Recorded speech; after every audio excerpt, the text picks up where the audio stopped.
The call came at 7:14 p.m. on a Tuesday. I know the exact time because I was standing in my kitchen, halfway through slicing a bell pepper for a stir-fry, when my phone vibrated against the marble countertop. The screen lit up with a name I hadn't expected to see for at least another 2 weeks. Javier, the photographer we'd hired for the wedding. My first thought was mundane. He's probably calling to say the gallery is ready early. A nice surprise. A little treat to break up the monotony of a regular evening. My husband, Leo, was in the living room, his back to me, engrossed in a documentary about deep-sea creatures. I could hear the soothing, almost hypnotic voice of David Attenborough narrating the bioluminescent dance of anglerfish in the abyssal zone. It was a scene of perfect, unremarkable domesticity. "Hello," I answered, tucking the phone between my ear and shoulder, my hand still busy with the knife. Javier's voice was strained. It lacked the breezy, artistic confidence he'd exuded throughout the entire wedding process. Gone was the man who had confidently directed my great aunt Mildred to turn 3 degrees to the left to catch the golden hour light on her rhinestone-encrusted glasses. His voice was thin, reedy, like he hadn't slept in days. "Anna," he said. My name sounded different in his mouth, heavier, like a stone dropped into still water.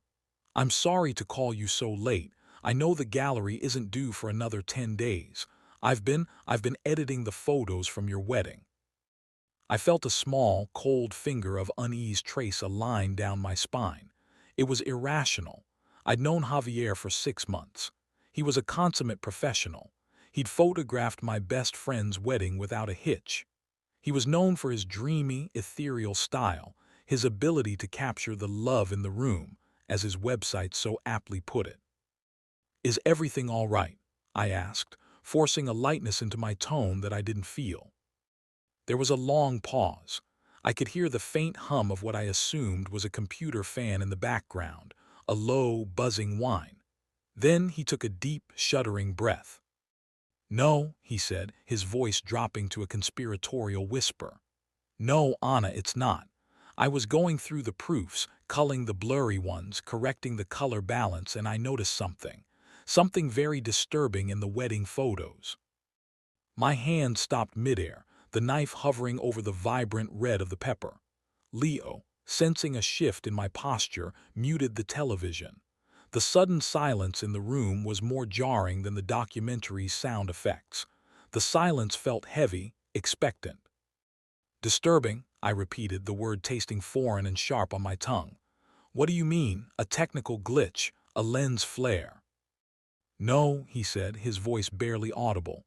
It's a figure, a person, in the background of several of the shots." I laughed. It was a brittle, hollow sound, completely alien in the quiet kitchen. "Javier, it was a wedding. There were hundreds of people there. Of course there were people in the background." "It's not one of the guests, Anna," he insisted, his voice taking on a frantic edge. "I've cross-referenced with the guest list. I know faces. I spent 12 hours with you all. This person, I don't recognize them, and they aren't just in 1 or 2 shots. They're in dozens. They're in the background of the ceremony, watching from under the oak tree. They're in the reception hall, standing by the fireplace. They're at the table where you and Leo signed the register, just out of focus, but there." A wave of dizziness washed over me. I leaned against the kitchen counter, the cold granite a solid anchor against the sudden feeling that the floor was tilting beneath my feet. My mind raced, trying to find a logical explanation. A +1 we'd forgotten about. A member of the venue staff. A vagrant who wandered onto the grounds. "Can you describe them?" I asked, my voice trembling slightly. "They're dressed in dark colors," he said, his voice still strained. "A long, dark coat or a cloak, I can't quite tell. It's strange. The resolution on the camera is incredible, but this figure, they always appear slightly out of focus. It's as if the camera's autofocus system is struggling to lock onto them, as if they're not quite solid.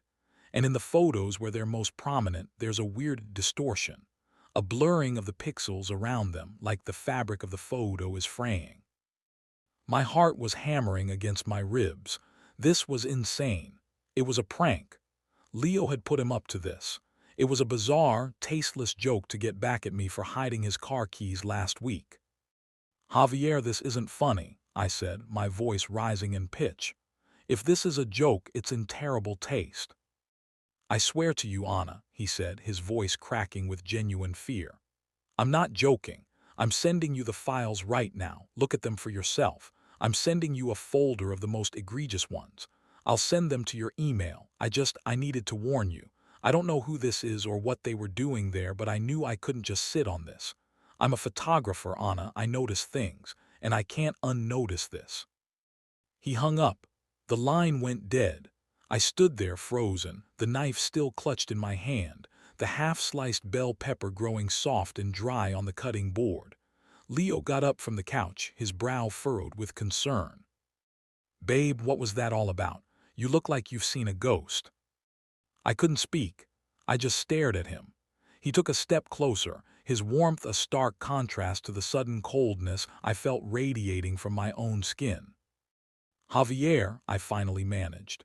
He said there's a person in the background of the photos, someone who wasn't a guest." "A person," Leo echoed, his face a mask of confusion. "What person?" "I don't know," I whispered, shaking my head. "He said he found something disturbing. He said he's sending me the photos." My phone pinged. An email notification. The sound, usually so mundane, was jarringly loud in the quiet room. I walked over to the kitchen table, my legs feeling like they were filled with lead, and sat down. My hands were shaking as I opened my laptop. Leo sat beside me, his hand resting on my thigh, a grounding presence. The email was from Javier. The subject line read, "For Anna, urgent." I opened it. There was no message, just a link to a secure cloud folder. My finger hovered over the trackpad. I was terrified of what I was about to see. It felt like opening a door I should have kept locked, like peering into a dark room I knew was empty but was terrified I'd find occupied. "Open it," Leo said softly, his voice the only thing anchoring me to reality. I clicked the link. A gallery of thumbnails filled the screen. They were beautiful, professional images. Leo and I beaming at each other under the huppah, my mother crying tears of joy, the bridesmaids in their elegant sage-green dresses, the first dance, the cake cutting. It was the wedding I remembered, full of color and love and celebration. But the images were tainted. Javier had highlighted the figure in each one with a discreet red circle, and there it was, in the background of the ceremony shot, obscured by the dappled shade of the oak tree. A tall, slim figure, dressed in what looked like a long, dark coat. The face was impossible to make out. It was a blur, an indistinct smudge of darker tones in the shadow. But there was something about the stance that was deeply unsettling. It stood perfectly still, arms at its sides, facing the ceremony. It wasn't watching like a casual observer. It was witnessing. Leo leaned in closer to the screen, squinting. "Who is that? It's hard to make out." I clicked on the next thumbnail. This was a wider shot of the entire wedding party from the back of the chapel. The red circle highlighted the figure, standing near the great oak doors just off to the side. It was still in the same dark coat, still a blur of a face. But this time, it looked like it was looking directly at the camera, at Javier. "Look at this," I breathed, clicking on the third photo. It was a candid of my grandmother, a woman of 92 with a mischievous smile dancing with my 5-year-old nephew. It was a joyful, chaotic image. But in the background, through the open doors of the reception hall standing on the patio, was the figure. It was not looking at the dancers. It was looking at me. I was in the foreground, laughing, a glass of champagne in my hand. And in the background, a silent, still, blurry specter was watching me. A cold dread, absolute and pure, settled in my stomach. It felt like a stone had replaced my organs. The spark of fear that had been ignited on the phone call was now a bonfire. "Okay," Leo said, trying to sound reassuring, but his voice was tight. "Okay, this is weird. It's probably just some guy who crashed the wedding. He stayed in the background, didn't want to be noticed. It happens. People crash weddings for the free food and booze all the time." but even as he said it, I knew it wasn't true. Something in my gut, a primal instinct that had lain dormant my whole life, was screaming at me. I scrolled to a photo of me and Leo at the sweetheart table. The red circle was on the edge of the frame, where the photographer had captured a sliver of the kitchen door. The figure was there, peeking out from behind the swinging door. It wasn't a person who had wandered in to steal a canapé. It was watching us. It was observing our happiness like a scientist studying a specimen. Then I saw it, a photo of my father. He was giving his father of the bride speech, his face pink with emotion and a little too much scotch. The figure was in the background at the very edge of the frame, just behind the head table. It was closer in this one. I could almost make out the line of its shoulders, the way its head was slightly tilted. It wasn't just a spectator. It was the subject of the photo. The thing the camera had truly been meant to capture. I felt a scream building in my throat. It was a sound of pure, unadulterated horror, but it was trapped in my chest. My hands flew to my mouth, and I pushed the laptop away from me, as if the screen itself was burning me. "Anna, talk to me," Leo insisted, his hand gripping my shoulder. "What is it? What did you see?" "It's following us," I whispered, my voice trembling and raw. "Through the whole day, it's in every photo, it saw everything. It's not just a person, it's something else." I couldn't believe it. I was a rational person, a school teacher, a pragmatist. I didn't believe in ghosts or demons or evil spirits. Those were things that happened in horror movies and cheap novels. But this was happening to me. This thing was in the photographic record of the happiest day of my life, an uninvited, malevolent stain on the memories. "I'm calling Javier back," Leo said, picking up my phone. "Maybe there's a logical explanation. Maybe it's a glitch in the camera, some kind of double exposure." "It's not a glitch," I said, my voice stronger now, fueled by a rising tide of terror. "Look at the fabric of the photos. Look at the distortion. It's like it's breaking the photos, like its presence is literally tearing the reality of the image apart." Leo looked at the screen again, his face growing pale. He had seen it. He was a man of logic, of reason, but he was starting to believe. He was starting to see the wrongness in the images. The way the light seemed to bend around the dark figure, leaving a faint, shimmering blur in its wake, like heat haze on a summer road. It wasn't a person. It was an aberration. He didn't call Javier. He called the police. The police were polite, professional, and utterly useless. 2 officers, a man and a woman, came to the house. We showed them the photos. They asked if we'd had any disputes with anyone. They asked if we recognized the figure. They asked if we'd noticed anyone suspicious on the day. Their faces were a mask of practiced sympathy, but I could see it in their eyes. They thought we were hysterical. They thought it was a bizarre practical joke by the photographer. They told us to contact Javier and try to get a clearer image, maybe with a different piece of software. They took a report, but I could tell they were filing it away in the nutty couple category. They left, and the house felt emptier, more vulnerable than before. That's when the real nightmare began. It escalated with terrifying speed. The next day I was making coffee. The kitchen was flooded with the warm morning light of a California autumn. I felt safe. I felt foolish for my fear. Then I blinked. For a fraction of a second, the light flickered. It was a brief, imperceptible dimming, like a cloud passing over the sun. And in the mirror above the kitchen sink, just for a split second, I saw it. The reflection of the room behind me was wrong. The doorway into the hall was empty, but the shadow in the corner of the reflection wasn't mine. It was tall and still, a darker patch of black against the already dark wood of the hall. I spun around, my heart in my throat. There was nothing there, just the empty hallway, the silence of a house without Leo, who was at work. I stood there frozen, my breath coming in ragged gasps, my eyes straining to see something in the gloom. But there was nothing, just the rational, orderly hall of my rational, orderly house. I was losing my mind. But I was. A week later, I was in the attic, looking for my grandmother's vintage brooch. I had worn it on my bouquet, and I wanted to put it away for safekeeping. The attic was a dusty, cluttered space, filled with the detritus of our lives. Old school books, forgotten Christmas decorations, boxes of photographs from our parents. I found the brooch in a jewelry box, its delicate filigree gleaming in the dim light from the single bare bulb. I turned to leave and I saw a box I hadn't noticed before. It was an old, leather-bound, heavy thing, its surface cracked with age. It wasn't mine and it was Leo's. I knelt down, my curiosity momentarily overriding my fear. The clasp was tarnished, but it opened easily. Inside were not old photographs or letters, but a collection of yellowed newspaper clippings. They were all from a small-town newspaper in a state I'd never even visited. The headlines were small, not front-page material. Local woman 28 missing, read one. Search for missing woman called off, read another.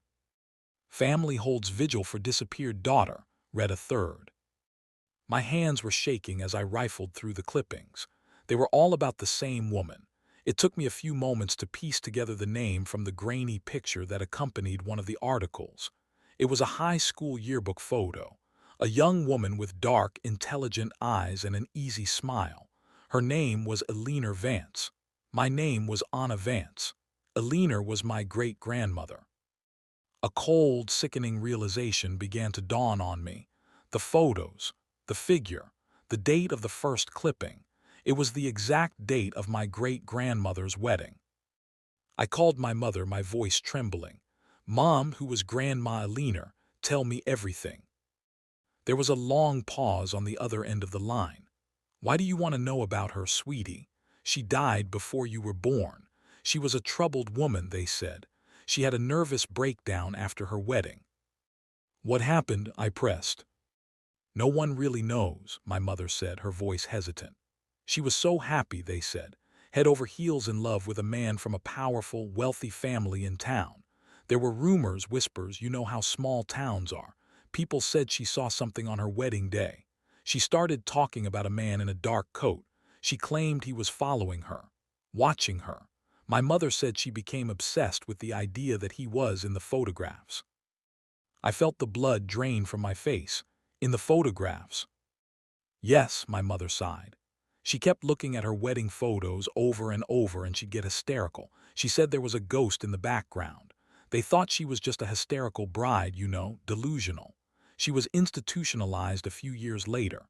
She spent the rest of her life in a sanatorium, convinced that this thing was still watching her.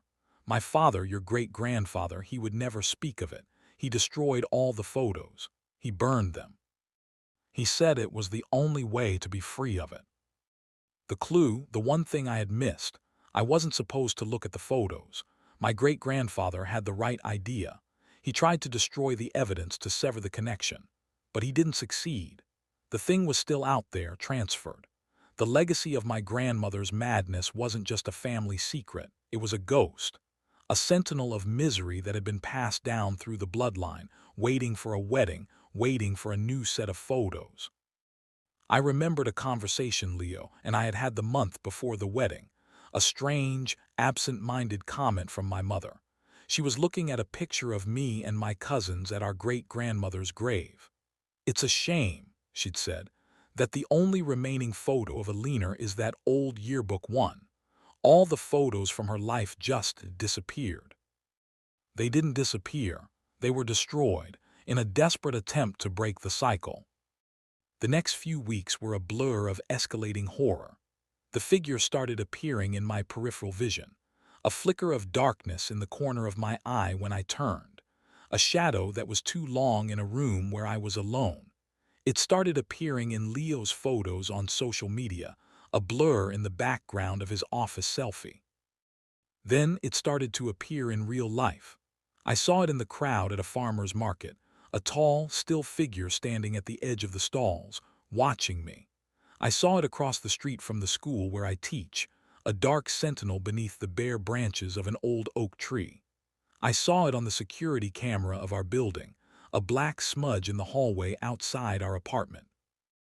Leo tried to rationalize it. He told me I was just imagining things, that the stress of the wedding had triggered an anxiety disorder. He was being a good husband, trying to be my rock, but I could see it in his eyes. He was scared too. He didn't see the figure as often as I did, but he saw it enough. He was starting to believe. Then the dream started. They were vivid, terrifying dreams where I was back in the wedding venue. It was dark, the lights were out and the grand hall was empty. And in the center of the room on the dance floor stood the figure. In the dream, I was rooted to the spot, unable to scream or run. The figure would slowly raise one arm, its hand pointing a gnarled, pale finger at me, and its face, that blurry, indistinct void, would begin to clear. It was the face of my great-grandmother, Eleanor Vance. Her face was a mask of pure, unadulterated terror. She was trying to warn me. She was the prisoner of this thing, forced to bear witness to my life as she had to hers. I knew what I had to do. I told Leo, and at first he thought I had truly lost my mind. "You want to burn the photos, the wedding photos?" he asked, his voice full of disbelief. "That's insane, Anna. They're all we have left of the day." "They're not all we have left," I insisted, grabbing his hands. "We have our memories, we have each other, but those photos, Leo, they're a portal. They're keeping it here, connected to us. It's how it follows. It's how it fed on my great-grandmother's happiness. We have to destroy them. We have to break the chain. It's the only way."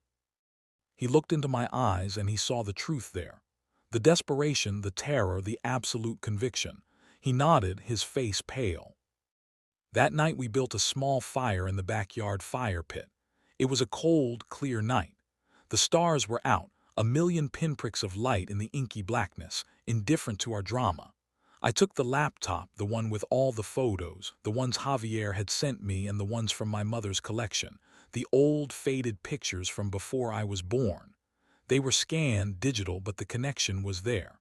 I could feel it. With trembling hands, I held the laptop over the flames. The acrid smell of melting plastic and burning electronics filled the air. "Are you sure?" Leo asked, his voice barely a whisper. I looked at him, the man I loved more than anything, the man I would do anything to protect.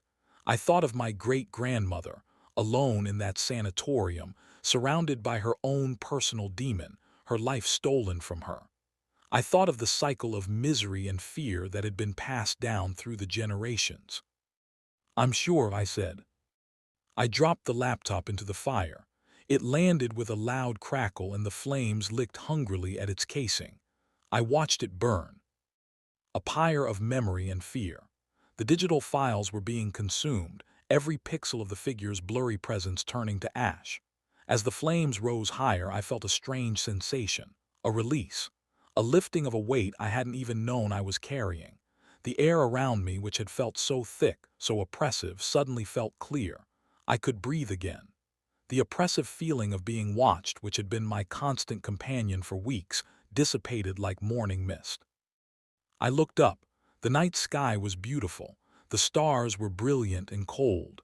And for the first time in what felt like an eternity, I felt like myself again. The deep, abiding peace that settled in my soul was a testament to what I had destroyed. I had broken the chain. I was free. A month has passed since that night. We haven't seen the figure again. Not in a reflection, not in a corner, not in a dream. The fear is gone. The house is our home again. We are rebuilding our life piece by piece. We still don't talk about the photos. Sometimes, late at night, I think about Eleanor. I wonder if she finally found peace. I hope she did. The whole experience has changed me. I look at the world differently now. I see the shadows in the corners and the flickers in the light. I know that there are things in this world, things that exist in the margins of our reality which we can't explain, and sometimes they latch on.